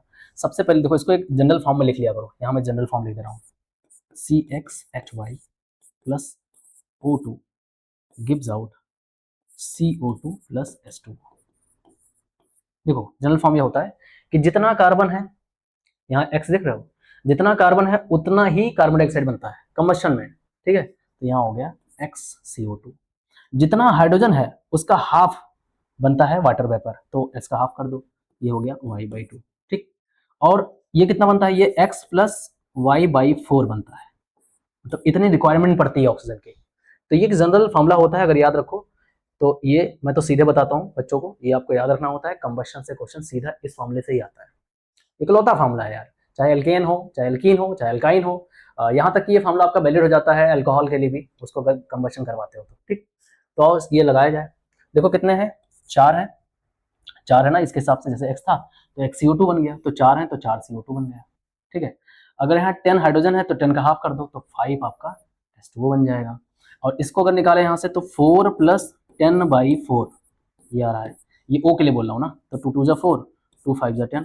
ठीक है, तो 2 4 जा 8 और 5 जा 13, तो ये आ जाएगा 13/2। तो यहाँ लिख पाएंगे 13/2। बच्चा सोच रहा होगा अरे सर ये फ्रैक्शनल आ गया, ये कैसे काम चलेगा? कोई दिक्कत नहीं, फ्रैक्शनल आ गया तो ठीक है, अगर आप इसको 2 से मल्टीप्लाई कर दें, अगर इसको 2 से आप मल्टीप्लाई कर दो तो देखो पूरा एकदम सिस्टम से बन जाएगा। 2 से मल्टीप्लाई कर दो, 2C4H10 प्लस ये 2 कैंसिल हो जाएगा ना, 2 मल्टीप्लाई होगा तो 13O2 गिव्स आउट, ये हो जाएगा 8CO2 प्लस ये हो जाएगा 10H2। अब मैच करा लो, बैलेंस रिएक्शन हो गई। रिएक्शन पहले से भी बैलेंस थी, कोई दिक्कत वाली बात नहीं थी। अब देखो क्वेश्चन बोला गया है the amount of carbon dioxide evolve, कितना कार्बन डाइऑक्साइड बनेगी, ठीक है, complete combustion of 116 gram of butane. तो पहले देखो रिएक्शन जो बैलेंस होती है उस बैलेंस से जज कर लेते हैं, पहले कितना कितना इस्तेमाल हुआ, फिर यूनिटरी मेथड लगा देते हैं। ठीक, तो लगाया जाए, मैं इसको हटा देता हूँ। ठीक है, ये तो मैंने समझाने के लिए बता दिया, जनरल ऊपर से हो जाएगा ना। ठीक, देखो पहले हम इसका मास निकाल लेंगे, कितना मास हो जाएगा यहाँ से। आपको पता है कार्बन का कितना होता है 12, तो 12 इंटू 4 प्लस 10 कितना हो गया 48 प्लस 10 कितना हो गया 58। अब देखो ये 58 ग्राम है ना यहाँ पे, तो 58 ये बैलेंस रिएक्शन है, तो 58 ग्राम में कितना बन रहा है 4 इंटू 44 है ना। कार्बन का कितना होता है भाई, CO2 का पूरा 44 होता है, तो 44 इंटू 44 कर दो तो इतना ग्राम बनेगा। मतलब यहाँ जनरली देखा जाए तो 58 ग्राम से कितना बन रहा है, इतना बन रहा है। ठीक है, अब बोला है कितने बनाना है 116, तो 116 मतलब इसको दूना किया गया है, साफ साफ देख लो। चाहो तो यूनिटी मेथड लगा दो, लग जाएगा, और नहीं तो चाहो तो इसको दूना कर दो सीधा ना, कितना हो गया 58 इंटू 2 कितना होगा 116 तो होगा, 116 ग्राम। कह रहा है अगर ये 116 ग्राम, अगर ये 58 पे इतना बनता था तो 116 ग्राम यानी कि दुगना किया गया, ट्वाइस किया गया, तो उसको भी ट्वाइस कर दो, कितना हो जाएगा 2 इंटू 4 इंटू 44 मल्टीप्लाई कर लो उसको, कितना हो जाएगा 8 44 8 चौका 32 और चौका 32 और 3 कितना हो जाएगा 35, 352 के आसपास है ना, इतना ग्राम आंसर आएगा। ऑप्शन देख लो कौन सा आ रहा है, तो ऑप्शन देखने पता चला ऑप्शन नंबर 3 सही है, 352 ग्राम। सीधा था ना, यूनिटी मेथड लगा के लगा सकते थे। ठीक है, और ये आपके एनसीईआरटी में एग्जाम्पल में दे रखा है, आप पहला चैप्टर देखो, 2 क्वेश्चन कंबशन के दे रखे हैं, एनसीईआरटी के एग्जाम्पल में दे रखा है। वो एग्जाम्पल जिसने किया होगा वो उसमें भी सीधा ही क्वेश्चन पूछा है। ठीक है, तो देखो पूछ लिया इसने, पैटर्न वही है, सब कुछ पैटर्न वही है। चलो आगे बढ़े, ये क्वेश्चन देखो एल्डोल से आया हुआ है। ठीक है, इसने बोला है कि the compound that can not be obtain from the aldol condensation, कौन है जो एल्डोल कंडेंसेशन से ऑब्टेन नहीं किया जा सकता। तो एल्डोल के लिए क्या होना चाहिए, जहां पे C डबल बॉन्ड O होता है इसके जस्ट बगल वाले कार्बन पे अल्फा हाइड्रोजन होना चाहिए। तो अगर मैं इस कंपाउंड को बना के देखूं, यहाँ देखो इसके पास अल्फा हाइड्रोजन नहीं है क्योंकि यहाँ पे CH3 है, इसके पास देखो अल्फा हाइड्रोजन यहाँ पे 2 है। ठीक, तो यहाँ से अगर ये आता है, ये देखो पीएच लिखा हुआ है और CH2 लिखा हुआ है, मतलब ये क्या है बेंजल्डिहाइड है बेसिकली। तो इसको मैं बना दूं ऐसे, ऐसे बना लिया जाए, ये हो गया C double bond OH benzaldehyde, ये फिनाइल है ना, यहाँ पीएच जो लिखा है फिनाइल है। तो अब देखो इसमें जब एल्डोल कराने जाते हैं तो इसमें सीधे O को हटाना होता है H के साथ, तो अगर O के साथ इसका रिएक्शन करवा दें ना, एल्डोल करा दें, यहाँ से H और O हट जाएगा। ठीक, तो जो बॉन्डिंग होगी पीएच के साथ डबल बॉन्ड के साथ होगी, हटाएंगे डबल बॉन्ड लगाएंगे, तो देखो ये वाला कंपाउंड यहाँ पे बन जाएगा, जहाँ से देखो पूरा ग्रुप ऐसे है, डबल बॉन्ड के साथ पूरा फिनाइल आके जुड़ जाएगा, तो ये पॉसिबल है, बन जाएगा। इसने बोला है क्वेश्चन में कौन सा नहीं बन सकता है, कैन नॉट फॉर्म, तो पहले हम वो बना रहे हैं जो बन सकता है, उसका जो बचेगा वही नहीं बनेगा, तो ये बन जाएगा। दूसरा देखो सेल्फ एल्डोल, यानी इसका इसी से एल्डोल करा दिया गया, इसी का सेल्फ एल्डोल। 2 तरह का एल्डोल होता है, एक सेल्फ एल्डोल, एक होता है क्रॉस एल्डोल। क्रॉस रेडोल मतलब इन दोनों का आपस में हुआ था, तो ये वाला बना। देखो इसी को इसने क्या किया, सिस बनाया, मतलब एक तरफ सिस बनाया, फिर यहाँ पे अपोजिट साइड में ट्रांस बना दिया, तो 4 वाला भी पॉसिबल है। इस वाले में देखो अगर इसी से इसी का रेडोल करा दोगे तो ये वाला पूरा पार्ट हट के यही अपने आप से कनेक्ट हो जाएगा, देखो ये डबल बॉन्ड से, तो यानी ये भी पॉसिबल है। तो जाहिर सी बात है ऑप्शन बचा थर्ड जो पॉसिबल नहीं है। क्यों पॉसिबल नहीं है, देखो डबल बॉन्ड यहाँ आ रहा है बीच में, कहाँ पॉसिबल है, डबल बॉन्ड बीच में आ सकता है, जो कनेक्ट होता है डबल बॉन्ड वहीं आएगा, दूसरी जगह डबल बॉन्ड नहीं जा सकता ना, तो ये ऑप्शन इसका सही है। तो कैन नॉट वाले में जाएंगे तो कैन नॉट में ऑप्शन नंबर थर्ड आपका सही आएगा, ये नहीं बन सकता इस मेथड से। एल्डोल का क्वेश्चन था, ठीक है, डन, आगे बढ़ते हैं। नेक्स्ट क्वेश्चन, इसमें बोला है कि करेक्ट स्टेटमेंट बताना है, तो इसका सीधा देखो यहाँ magnesium has the maximum covalency of 4, नहीं, मैग्नीशियम का +2 होता है भाई। अगर देखो एल्यूमिनियम का तो 5, नहीं हो ही नहीं सकता, एल्यूमिनियम का कितना जाता है, +3 जाता है, Mg2+ जाता है, ठीक है। Boron has the maximum covalency 4, हाँ ये बात सही है, इसका है, ठीक, इसका है 4। बोरॉन देखो बोरॉन फैमिली में जितने सबके +4 होते हैं, तो बेसिकली यही एकदम करेक्ट है, इसमें सोचना नहीं है, इसका आंसर डायरेक्टली लगा सकते हो, ठीक। आगे है, फिर अगला क्वेश्चन है जिसमें हमें बताना है, देखो ये भाई साहब क्वेश्चन, ये मैंने नोटिस किया एनसीईआरटी का जो इंटेक्स का क्वेश्चन है वो उसका क्वेश्चन दे रखा है, ठीक है, इंटेक्स के क्वेश्चन का सीधा क्वेश्चन उठा दे दिया है, आपसे पूछा है इसका फार्मूला बनाना है, तो फार्मूला बनाया जाए। फार्मूला है, पहले तो लिखेंगे यहाँ पे, इसका जब फार्मूला बनाना होगा तो सबसे पहले लिखा करो सेंट्रल एटम कोबाल्ट, क्या लिखोगे कोबाल्ट, ठीक, लिख लिया। उसके बाद देखो यहाँ पे अपने पास क्या लिखा है, टेट्रा अमीन, चलो अमीन लिख देते हैं, टेट्रा मतलब 4 होता है, तो अमीन हमने लिख दिया 4, टेट्रा अमीन हो गया। अब फिर लिखा हुआ है अक्वा, अक्वा सिंगल है ना, इसमें अक्वा लिखा है, तो अक्वा लिख लो, ये हो गया। अब आगे आ जाओ, फिर अपने पास क्लोराइडा है, क्लोराइडो मतलब होता है सीएल होता है वो, जो है इंटिटी के अंदर होता है ना, ये ऐसे, ये हो गया। फिर लगा हुआ है क्लोराइड, तो सीएल लगा दो। अब बात आती है कि हम इसको जज कैसे करें कि Cl1 है कि 2 है, क्योंकि देखो एक ऐसे लिखने पे अगर लिखा जाए तो डायरेक्टली आपका पहला ऑप्शन आ रहा है, पर ऐसे मत जज करना, पहले तो ऑक्सीडेशन नंबर भी तो जज करना है हमें, ऑक्सीडेशन नंबर 3 होना चाहिए। देखो जरा, हमें पता है ये होता है 0, क्योंकि ये क्या होता है न्यूट्रल लिगेंड, तो ये 0 हो गया। इसको ध्यान से देखो, ये भी 0 हो गया। तो भाई साहब अगर ये क्लोराइडो तो अकेला है ना, तो इसका -1 हुआ, तो इसको हमें 2 करना पड़ेगा, क्योंकि इसका हमें देखो साफ साफ लिखा हुआ है कितना चाहिए, 3 ऑक्सीडेशन नंबर चाहिए, इस वजह से यहाँ क्या करना पड़ेगा, इसको 2 करना पड़ेगा, ठीक है, सिखाया भी जाता है ये। तो ऑप्शन नंबर इसका आ रहा है आपका बी, ठीक है, B is the correct answer, B आ रहा है। देखो डायरेक्ट लगाते हैं ना तो ये वाला आ जाता, जैसे लिखा हुआ है ना वैसे अगर हम लिखते तो पहला वाला आता, जो पहला वाला गलत है, तो ये वाला हो गया ना, ये सब तो वैसे भी गलत है, ठीक है, अक्वा बाहर हो ही नहीं सकता है, लिगेंड हमेशा इंटिटी के अंदर होता है, इंटिटी से बाहर लिगेंड नहीं होता है। अक्वा लिखा है ना, हाइड्रेट लिखा होता, हाइड्रेट मान सकते थे, हाइड्रेट बाहर होता है, अक्वा अंदर आएगा, क्लियर है, डन। चलो आगे बढ़े, नेक्स्ट क्वेश्चन, ठीक है, ये देखो आपका आया हुआ है सॉल्यूशन से, सॉल्यूशन से सिर्फ एक लैंग्वेज से क्वेश्चन आया हुआ है, इस पर लिखा है for ideal solution form by the mixing of P and Q delta H mix 0 होता है, डेल्टा बी मिक्स 0, बिल्कुल सही बात है। आइडियल गैस के लिए 4-5 पॉइंट लिखवाया जाता है, आपको पता ही होगा, आइडियल सॉल्यूशन के लिए कौन कौन से पॉइंट होते हैं, डेल्टा बी मिक्स क्या होता है 0, डेल्टा एच मिक्स क्या होता है 0, डेल्टा एस मिक्स क्या होता है greater than 0, delta G mix क्या होता है लेस देन 0, ठीक है, ये सारे पॉइंट लिखा जाते हैं। तो भाई पहला पॉइंट तो एकदम सही है, ठीक, पहला पॉइंट एकदम सही है, पहला वाला करेंगे करेक्ट, ठीक, ऐसा एकदम करेक्ट है। No interaction occurs between P and Q in the light of the, कह रहा है कि कोई इंटरेक्शन पी क्यू के बीच में नहीं होता है, नहीं, ये बात गलत है भाई, इंटरेक्शन तो होगा ना, पी और पी के बीच में इंटरेक्शन होगा, क्यू और क्यू के बीच में इंटरेक्शन होगा, वापस से जब ये बॉन्ड टूटेंगे तो पी और क्यू में भी इंटरेक्शन होगा, तो ये भाई साहब ये भी तो लिखवाते हैं, ये सबसे मोस्ट इंपॉर्टेंट पॉइंट लिखवाया जाता है।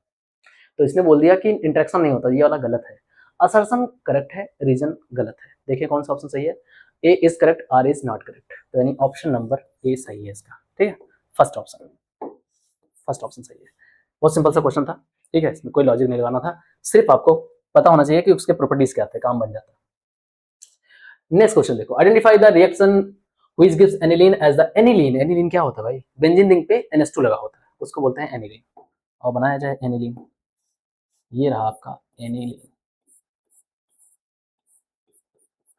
NH2 एनिलीन, ठीक। इसने बोला है इसमें से किससे एनिलीन बनाया जा सकता है, बताएंगे फटाफट। देखो एक तो इसमें ये देखो, ये बड़ी फेमस रिएक्शन है, बहुत ही फेमस रिएक्शन, का नाम है HBD बोलते हैं शॉर्टकट में, ठीक है, HBD, Hoffmann bromide reduction reaction, ठीक। तो इसमें आप देखोगे कि यहाँ से जैसे ये होता है ना, ये वाला पार्ट उड़ के गायब हो जाता है, तो ये गायब हो तो बचा क्या, ध्यान से देखेंगे आप, यहाँ बनेगा आपके पास ए, ये उड़ा NH2 है ना, इधर लगा दो कोई दिक्कत नहीं, तो ये तो कहीं भी लग सकता है, तो ये एनिलीन ही तो बना, यानी इससे बना, बी वाला आ रहा है आपका, ठीक। तो बी वाला आपके पास दो ऑप्शन में आ रहा है, एक तो ये वाले में आ रहा है, एक और आ रहा है, तो एक और चेक कर लेते हैं। देखो एक यहाँ पे रिएक्शन हो रही है HCl वाली, ठीक है, HCl रिएक्शन होगी अगर यहाँ से, तो H इसको जाएगा, Cl इसको जाएगा, देखो यहाँ से H plus Cl minus, H इसके पास चला जाएगा और Cl इसके साथ निकल जाएगा, यहाँ से हट गया, देखो यहाँ से भी एनिलीन बन जा रहा है NH2, यानी कि आपका आंसर आ रहा है, देखें अभी दो बना है बराबर, ये इसको रिएक्शन नहीं करवा पाता, तो बी और डी आ रहा है, तो बी डी के हिसाब से देखो ये वाला ऑप्शन है, कहीं बी डी है ही नहीं, तो ऑप्शन नंबर आपका 4 इज द करेक्ट, ठीक है, इससे बनेगा नहीं, इससे बनेगा नहीं, तो ऑप्शन बी और डी सही है, ठीक है। तो ये भी नेमिंग रिएक्शन से आई है, देखो ये नेमिंग रिएक्शन से, ये तो सीधा रिएक्शन करवाना था, इसमें कुछ नहीं था, पर यहाँ पे आपको देखना है कि ये किससे आया हुआ है, नेमिंग रिएक्शन से आया हुआ है। अभी तक मैंने नोटिस किया 3 नेमिंग रिएक्शन आ चुकी हैं आपकी, मतलब नेमिंग रिएक्शन से क्वेश्चन पूछे जा रहे हैं, ठीक है। आगे देखो, फिर है द करेक्ट, कुछ छोटा तो नहीं, the correct decreasing order of the oxidation state of underline atom, हमें ऑक्सीडेशन नंबर निकालना है भाई, तो ऑक्सीडेशन नंबर निकाल लो यहाँ से फटाफट। कैसे निकलता है ऑक्सीडेशन नंबर, अगर हम पहले वाले को देखें तो यहाँ से जिसका निकालना होता है उसको x मानना होता है, जैसे यहाँ पे PbO2 है, तो PbO2 में इसको मैं x मान लेता हूँ, सही है। तो यहाँ से आपका क्या हो जाएगा, इसका -2 होता है, तो ये 4 हो गया इक्वल टू 0, तो इसका आ गया +4, ठीक। ये पहला वाला, मैं फर्स्ट वाले ऑप्शन से शुरू कर रहा हूँ। दूसरा निकाल लो N2, यानी इसको 2x मान लो, माइनस यहाँ पे कितना हो जाएगा, 6 हो जाएगा, 6 इक्वल टू 0 हो जाएगा, सही है। कितना हो जाएगा, 2x इक्वल टू 6, यहाँ से कैंसिल हुआ, कितना आ गया, 3 हो गया, +3 आ गया।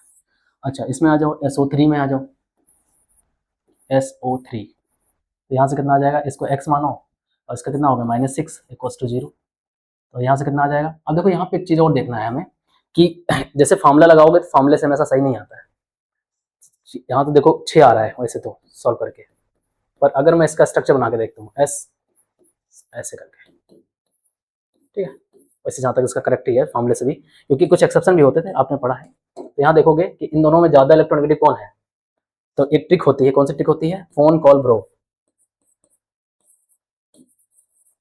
तो इसमें देखोगे ऐसे करके oxidation number, phone call bro ISC, ये छोटी सी ट्रिक होती है, ये किसकी ट्रिक है, इलेक्ट्रोनेगेटिविटी की, ध्यान रखो ये काम आएगा आपके, इलेक्ट्रोनेगेटिविटी की ट्रिक है।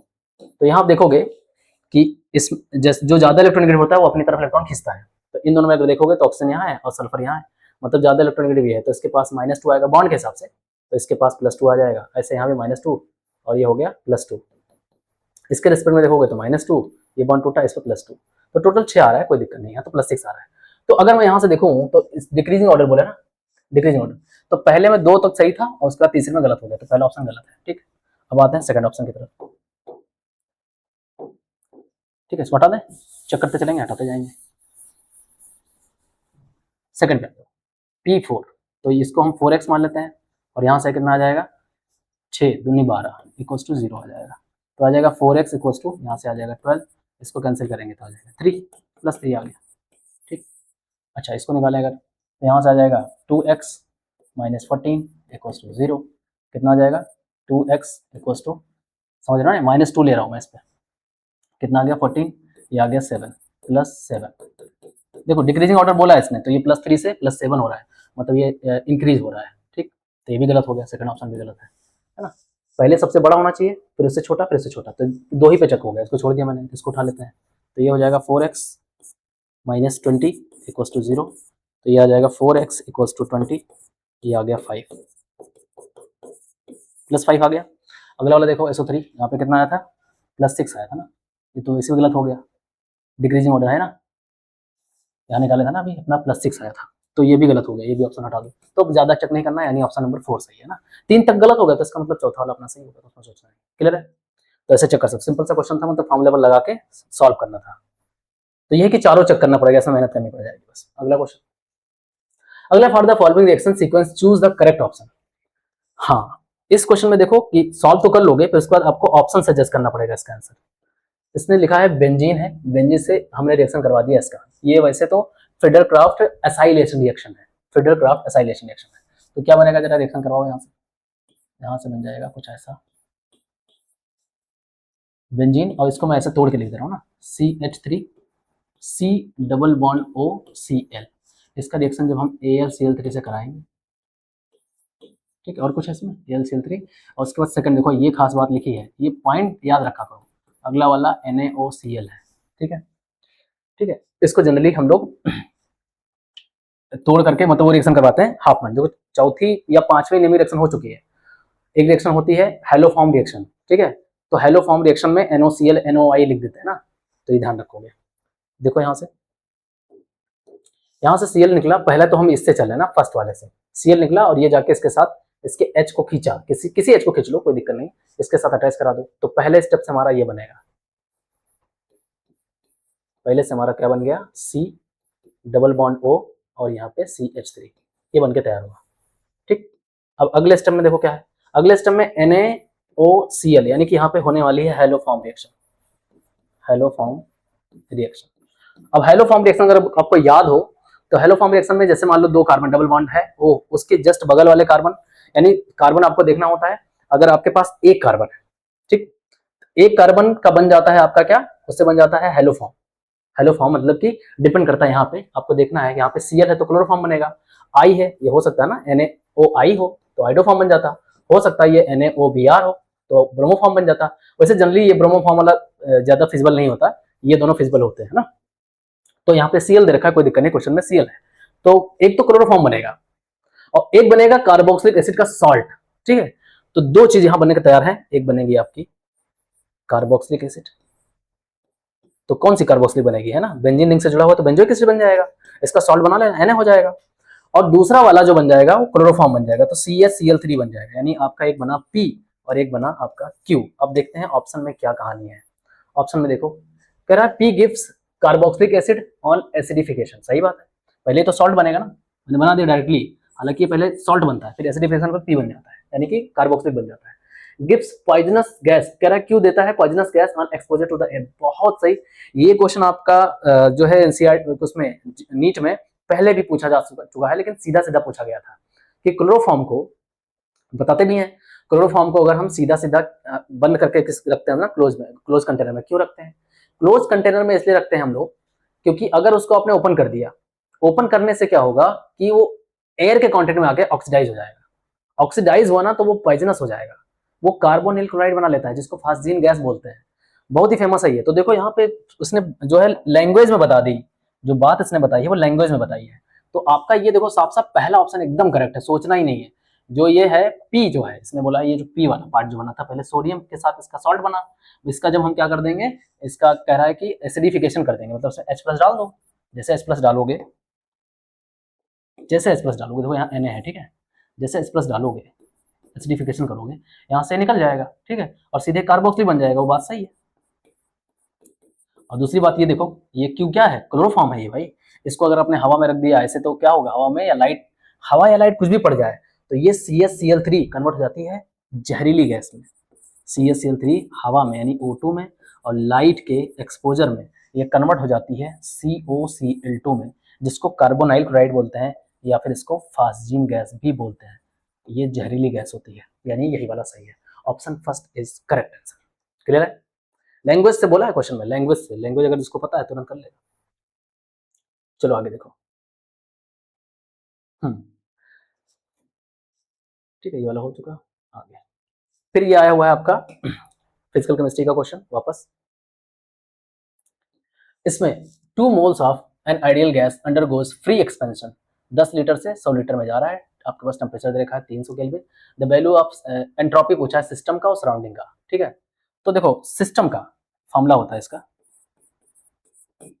डेल्टा एस इक्वल टू हो जाता है एन आर और T log V2 by V1, ये फॉर्मूला होता है। तो निकाल लो यहाँ से, एन दे रखा है कितना क्वेश्चन में, 2 मोल्स रख दिया हमने, इनटू आर की वैल्यू क्वेश्चन में गिवन है, आर की वैल्यू कितनी है और नहीं दे रखी है, तो यहाँ पे हम देखो एक चीज ये भी होता है, यहाँ पे लॉग जो होता है या बेस, लॉग बेस ई होता है, बेस ई को हम हटाते हैं तो इसमें वैल्यू मल्टीप्लाई होती है, आपने पढ़ा होगा कि कोई भी वैल्यू, जैसे मान लो लॉग बेस ई दे रखा है, ठीक, चलिए एक्स मान लेते हैं। तो यहाँ पे इसको ई हटा के लॉग 10 में जब ले जाते हैं तो एक वैल्यू मल्टीप्लाई होती है 2.303, है ना, लॉग बेस 10 हो जाता है, एक्स हो जाता है। तो यहाँ ध्यान रखना ये वाली चीज होगी। तो मैं यहाँ बेस ई को हटा के पहले से कर ले रहा हूँ। तो 2n की वैल्यू कितनी है, 2 मोल्स है, तो मैं 2 पुट कर दिया, ठीक है। आर की वैल्यू नहीं दे रखी कुछ में, आर के रिस्पेक्ट में आंसर है तो आर हम रख देते हैं ऐसे, ठीक। और इसको भी मल्टीप्लाई कर लेते हैं, लॉग यानी ये बेस हटा लेते हैं, तो 2.303। और यहाँ पर पास टेम्परेचर कितना दे रखा है, टेम्परेचर 300 केल्विन दे रखा है, ये भी रख देते हैं, ठीक। और यहाँ हो गया आपके पास लॉग V2 कितना है, मतलब कि V1 से V2 जा रहा है, मतलब 100 और 10, तो ऊपर रखेंगे 100 और नीचे रखेंगे 10।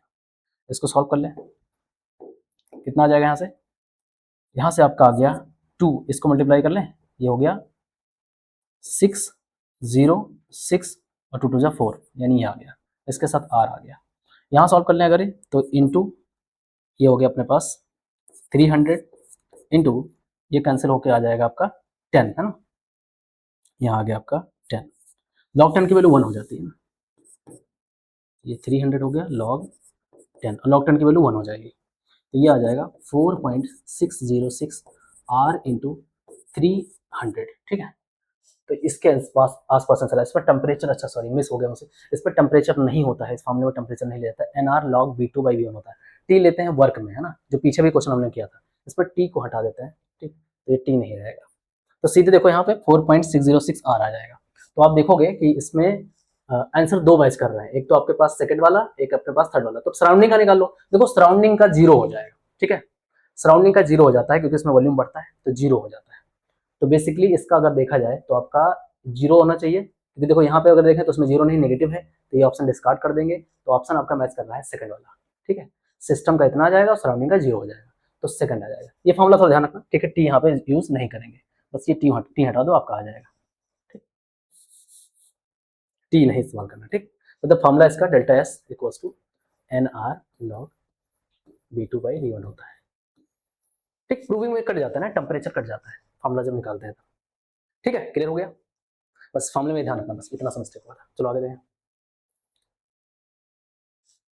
हाँ, नेक्स्ट क्वेश्चन है आर्हेनियस से आया हुआ है, आर्हेनियस से आया हुआ है, चलो इसका हम लगा लेते हैं पहले। आर्हेनियस का फॉर्मूला क्या होता है, देखो जो फॉर्मूला होता है वैसे जनरली के इक्वल्स टू होता है ए ई और इसके power minus E A by R T होता है, ये आर्हेनियस इक्वेशन होती है, ठीक है। फिर इस फॉर्मूले में लॉग लेते हैं बोथ साइड, लॉग के हो जाता है इक्वल्स टू ये लॉग ए हो जाता है, माइनस हमने लॉग ले लिया बोथ साइड, ठीक। माइनस क्यों हुआ, पहले प्लस, देखो अगर दो चीज मल्टीप्लाई में होती है ना, एम एन होता है, अगर इसमें लॉग लगा होता है तो ये हम क्या लिखते हैं, इसको लिखते हैं log M plus log N, है ना, ये इसकी प्रॉपर्टी होती है लॉग की। तो यहाँ पे देखो ये मल्टीप्लाई में है, पर हमने माइनस इसलिए चाहो तो जो पहले कर लो ना, माइनस बाद में ले लेंगे, पूरा प्रॉपर कर ही लेते हैं। तो लॉग यहाँ से कितना हो जाएगा, ई की power minus E A R T, E की पावर, अरे भाई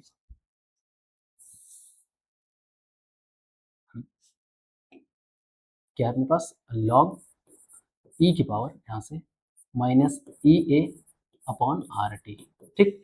अब देखो लॉग की एक प्रॉपर्टी आपने और पढ़ी होगी कि लॉग एम की पावर एन अगर हो तो एन आगे आ जाता है ना, और लॉग एम कह देते हैं। तो ये प्रॉपर्टी अगर इस्तेमाल करें तो देखो ये वाला जो पावर है वो आगे आ जाएगी और इधर बचेगा, बेस ई चल रहा है, ठीक है, लॉग बेस ई चल रहा है। आओ आगे बढ़े, तो इसको लिखेंगे लॉग के इक्वल्स टू, यहाँ लिखेंगे लॉग ए, ये माइनस सहित आगे बढ़ा लो, माइनस क्या आ जाएगा ई ए अपॉन आर टी, सही है। यहाँ से कितना हो जाएगा लॉग ई और ई, यहाँ आप जानते होंगे कि अगर ये बेस सेम हो जाए, ये भी ई है भी है तो 1 हो जाता है, तो ये पूरा वैल्यू 1 हो जाएगा। तो यहाँ से आप देखोगे तो फार्मूला ये बन गया, मैंने फार्मूला बना दिया, वैसे फार्मूला याद होना चाहिए बच्चे को, लॉग के लॉग ए माइनस ई ए अपॉन आर टी। ये देखो भाई साहब, अगर कोई बच्चा पीवाईक्यू सॉल्व करता होगा या किया होगा तो उसने नोटिस किया होगा इस फार्मूले से कितने क्वेश्चन लगातार पूछे जा रहे हैं पिछले कुछ सालों से, मतलब ये फार्मूला आर्हेनियस का सीधा फार्मूला, इससे क्वेश्चन पूछा जा रहा है। एनसीईआरटी में आपके एक्सरसाइज में भी इसका क्वेश्चन है, आपके एग्जाम्पल में मिल जाएगा, देखना, है ना, आपको सीधे मिलेगा। तो ये कुछ नया नहीं था कि ये बस देख करके डर गए, इसमें तो इसने और आसान कर दिया क्योंकि आपको log a की वैल्यू इसने खुद ही दे दी है। आपको पता है ना इंटरसेप्ट फॉर्म ये वाला होता है, तो देखो इसने log a की वैल्यू तो दे दी ना, इसने कितनी दे दी है 6, तो डायरेक्ट वैल्यू दे रखी है।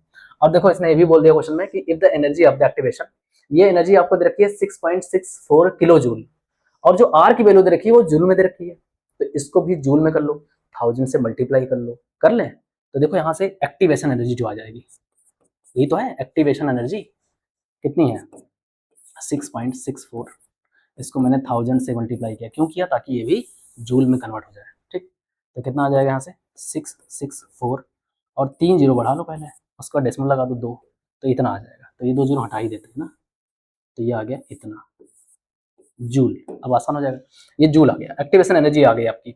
आर की वैल्यू इसने जूल में दी है इसलिए मैंने ऐसा किया। ठीक है, तो ये हम रख लेंगे, आर की वैल्यू भी देखो हमको पता है कितना है 8.3 जूल पर केल्विन। ठीक, ये हो गया। अब और क्या क्वेश्चन में आपके पास, द टेम्परेचर, इसने क्वेश्चन में टेम्परेचर ही पूछ लिया, देखो सारा डेटा मालूम है उठा के रख दो। क्वेश्चन में इसने एक बात और कही है, eight which the rate constant becomes E square, rate constant क्या है, के ही तो है। ठीक, तो सॉल्व किया जाए इसको, यहाँ कर लेते हैं। देखो यहाँ से, यहाँ हो गया लॉग के, आपका क्या बोला इसने, रेट कांस्टेंट ई स्क्वायर हो गया। ठीक, तो यहाँ बेस ई तो चल ही रहा है, हमने कोई चेंज तो किया नहीं, तो ई स्क्वायर हो गया इक्वल्स टू लॉग ए की वैल्यू देखो कितनी है, ये पूरी वैल्यू है 6 है ना, 6 दिख रहा है आपको इस ग्राफ में, यहाँ से यहाँ तक 6 है, तो यहाँ 6 पुट कर लो, तो ये हो गया आपका लॉग ए की वैल्यू 6 माइनस आपके पास एक्टिवेशन एनर्जी ये दे रखा है ना 6640 डिवाइड बाई आर की वैल्यू कितनी है 8.3, और हमें टेम्परेचर निकालना है क्वेश्चन में टेम्परेचर पूछा है, देखो लिखा हुआ है कि द टेम्परेचर। ठीक है, वैसे भी आंसर टेम्परेचर दे रखा है, तो हमें टी निकालना है, तो सॉल्व कर लें इसको। देखो फिर से यहाँ प्रॉपर्टी लगेगी m की पावर n वाली, ये वाली ऊपर वाली प्रॉपर्टी, तो ये 2 आगे आ जाएगा, और log e के यहाँ नीचे बेस e है, ये भी आपका जो e है ये भी मतलब दोनों मैच कर रहा है, तो ये 1 हो जाएगा, तो 2 आगे आ जाएगा, तो बेसिकली 2 आगे आ गया, 6 माइनस 6640 8.3 टी हो गया, इसको उस तरफ भेज दो ना नेगेटिव वाला, तो कितना हो जाएगा 6640, यहाँ से आ जाएगा 8.3 टी इक्वल्स टू, ये 2 मैंने इस तरफ भेज दिया तो 6 में से 2 माइनस हो जाएगा ना, 6 इस तरफ है, ये पॉजिटिव इधर आके नेगेटिव होगा, तो 4 हो गया। ठीक, यहाँ से मल्टीप्लाई कर दो क्रॉस, तो ये हो जाएगा 4 3 12 और 4 3 12 6 है ना, 3 4 8 32 और 1 33, ये आ जाएगा टी इक्वल्स टू आ गया 6640। अगर टेम्परेचर निकालोगे तो ये जाके कैंसिल हो जाएगा, यहाँ से देखो 2 टाइम्स कैंसिल हो रहा है, एक से जीरो यहाँ बढ़ा दें तो ये 2 टाइम्स कैंसिल हो रहा है ना, तो ये 200 आ जाएगा, तो 200 केल्विन आंसर आ रहा है। तो अगर देखें तो ऑप्शन नंबर ए इसका आ रहा है, ऑप्शन नंबर आपका ए आ रहा है, दिख रहा है 200 केल्विन आंसर आ रहा है। ठीक है, तो इसने सारा डेटा दे रखा था, थोड़ा सॉल्व करना था क्वेश्चन, थोड़ा सा मैथ लगाना था, मतलब लॉग की प्रॉपर्टी वगैरह तो पता ही होनी चाहिए एटलीस्ट। फिजिकल केमिस्ट्री अगर करते हो तो भाई लॉग तो आना चाहिए आपको, थोड़ा कैलकुलेशन में ये चीज बनी रहनी चाहिए, वरना फंस जाएगा क्वेश्चन, है ना।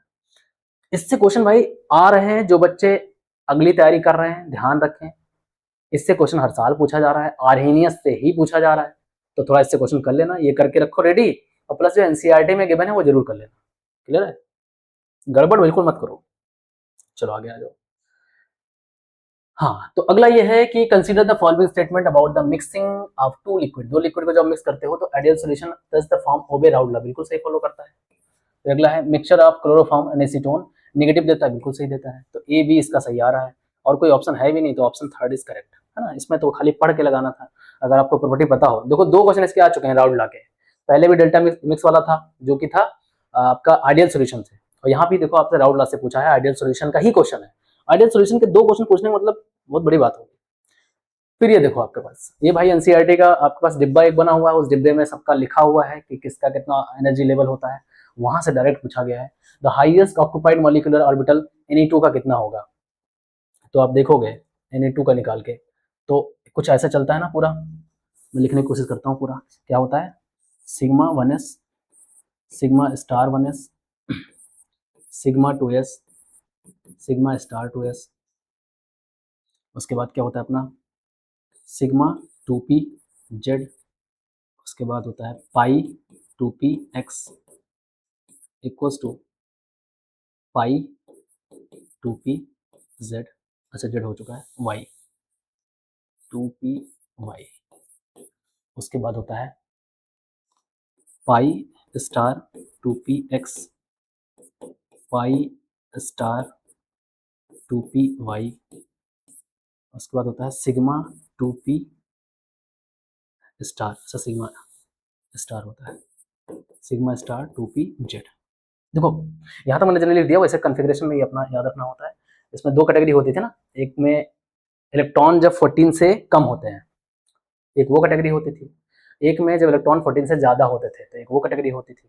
तो मैंने कौन सा वाला लिखा है, क्योंकि हमें पता है Ne2 कितने इलेक्ट्रॉन होंगे भाई, नियॉन कितने पे होता है, 10 पे होता है, तो 20 हो गया ना, तो 20 जो हो गया ये मोर देन 14 हो गया, तो मैंने ये वाला लिखा हुआ है।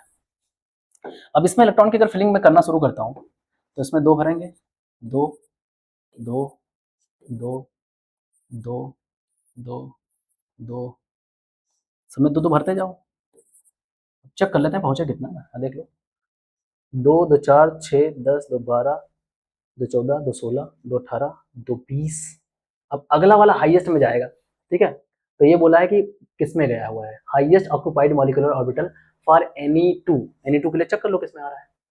तो अब हाईएस्ट वाला दो दो चार दो छः दो 8 दो 10 दो 12 दो 14 दो 16 दो 18 दो 20 है ना, यहाँ तक पहुँच रहा है, 20 यहाँ आ रहा है। तो देखो लास्ट वाला हाईएस्ट वाला इसमें आ रहा है, अगर इसका कन्फिग्रेशन याद होता तो आराम से काम बन जाता। तो इसका आंसर क्या आया, सिग्मा स्टार 2p जेड। देखो है कहीं जेड नहीं लिखा हुआ है, बस दिखने वाला तो है, मतलब ये सारे ऑर्बिटल्स जेड के हो सकते हैं, तो इसमें मेंशन नहीं है, लेकिन आपका आंसर कौन सा है, सेकंड वाला है, स्टार वाला है, मतलब है ना, सिग्मा 2p जेड है, वो 2p जेड ही है वो, क्लियर है। ठीक है, तो ये नेक्स्ट क्वेश्चन आ गया अपने पास, तो इसमें देख लेते हैं, ये आपका जो आया हुआ है इलेक्ट्रोकेमिस्ट्री का क्वेश्चन है। तो इसने मर्ज किया है किसमें, जो आपका डीबे हैकल ऑनसेंगर इक्वेशन है उससे मर्ज किया है और कोलराउस को मिक्स किया है, और इन दोनों से अक्सर क्वेश्चन आते ही रहते हैं आपके, ठीक है, बोर्ड में भी पूछा जाता है अक्सर। तो इसका ही पहले तो डीबे हैकल का फॉर्मूला लिख लेते हैं, डीबाई हैकल ऑनसेंगर,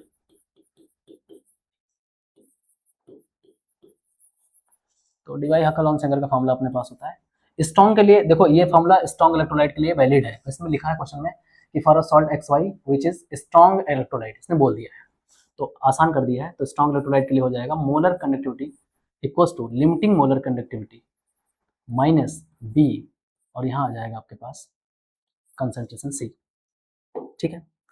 तो यहाँ पे आप सीधे सीधे फॉर्मूला दे रखा है, अब डाटा जो दे रखा है वो रख लो, उठा के सॉल्व कर लो। तो यहाँ से देखो अपने पास जो डाटा है मैं यहाँ लिख दे रहा हूँ कि क्या क्या डाटा गिवन है। तो गिवन है अपने पास, देखो यहाँ पे ग्राफ खींचा गया है, इसके बीच में ग्राफ होता ही है ना, ये पूरा ग्राफ से ही आता है, तो वो ग्राफ नहीं बनाते हैं, सीधे आ जाते हैं। स्लोप देखो दे रखा है, स्लोप दे रखा है बी इक्वल्स टू -90, तो ये माइनस साइन सही दे रखा है, तो बी हम लोग सीधे रखेंगे, ठीक है। इसकी यूनिट एस सेंटीमीटर स्क्वायर हो गया, क्लियर। आगे देखो क्या है, कंसंट्रेशन दे रखा है आपको, कितना देखा है 0.1 कंसंट्रेशन, तो कंसंट्रेशन लिख लो अपने पास 0.01, इसको हम क्या 10⁻⁻² लिख सकते हैं, बिल्कुल लिख सकते हैं, तो ये हो गया। और क्वेश्चन में देखो क्या दे रखा है, देखो ये डेल एम दे रखा है, लैम्डा एम मतलब कि मोलर कंडक्टिविटी दे रखी है, मतलब ये वैल्यू गिवन है, तो लगभग सारी वैल्यू इसने दे दी है, आपको सॉल्व करना है, ठीक। तो ये दे दिया इसने। अब क्वेश्चन में क्या पूछा है, क्वेश्चन में बोला है कि आपको लिमिटिंग मोलर कंडक्टिविटी बतानी है वाई आयन की, तो कोल्राउस लॉ लगा लो। कोल्राउस लॉ क्या बोलता है, अकॉर्डिंग टू कोल्राउस लॉ क्या होता है कि molar conductivity of infinite at infinite dilution, कोई भी सॉल्ट है, यहाँ तो XY है, तो ये टूटता है, तो eight infinite molar conductivity of X plus molar conductivity of -Y, ये फॉर्मूला होता है आपके पास। इस क्वेश्चन में इसने इसकी वैल्यू दे रखी है, देखो यहाँ पे जो इनफाइनाइट डिल्यूशन पे x की वैल्यू है उसने 74 दे दी है, मतलब अगर ये पता चल जाए तो इससे हम निकाल सकते हैं, ठीक है, इसको इधर भेज करके, तो ये वैल्यू हम वहां से निकाल लेंगे, देखो यहाँ पता है ना साफ साफ यहाँ से, तो देखो इसकी वैल्यू मालूम है, अब इसको सॉल्व कर लिया जाए। तो डेल्टा एम यानी कि लैम्डा एम कितना 145 यहाँ रखेंगे, 145 इक्वल्स टू, ये हमें निकालना है, इसको रोक देते हैं, माइनस जो वी दे रखा है कितना रखा है 90, तो ये 90 रख देंगे, और कंसंट्रेशन कितना दे रखा है 10⁻², ठीक है ये थे। तो यहाँ से सॉल्व कर ले, तो 145 इक्वल्स टू लैम्डा एम यहाँ से आ जाएगा, देखो इसको अगर 10⁻² को बाहर करो तो क्या बाहर हो जाएगा इसमें से बाहर होगा 10⁻⁻1। ठीक, अब इसको लिख पाएंगे 145 इक्वल्स टू, यहाँ से आपका लिमिटिंग मोलर कंडक्टिविटी माइनस इसको मैं क्या लिख सकता हूँ 1/10 लिख सकता हूँ ना, उल्टा इसको कैंसिल कर लेंगे तो यहाँ 9 आ जाएगा, 9 माइनस में है, इस तरफ भेज दोगे तो प्लस में हो जाएगा, तो 154 हो जाएगा एडवोकेट। ठीक है, इधर भेज लो, 145 plus 9 equals to limiting molar conductivity, यहाँ से निकला है 154 है ना,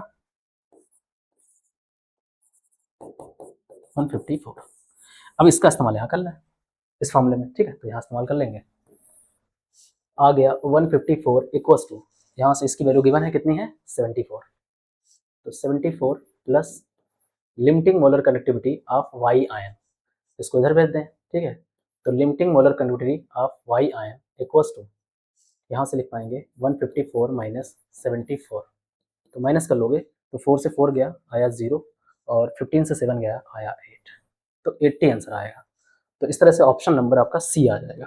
ठीक, तो इसमें मर्ज किया है दो, ऑप्शन सी आ रहा है। ठीक है, 80, इसने इस क्वेश्चन में दो इक्वेशन को मर्ज किया है, मतलब दो साइंटिस्ट का जो एक्सपेरिमेंट था, याद करो दो एक्सपेरिमेंट हुआ करते थे, एक था डिवाई हकल। डिवाई हकल क्या होता था, जो वैलिड था किसके लिए, सिर्फ और सिर्फ स्ट्रॉन्ग इलेक्ट्रोलाइट के लिए वैलिड था।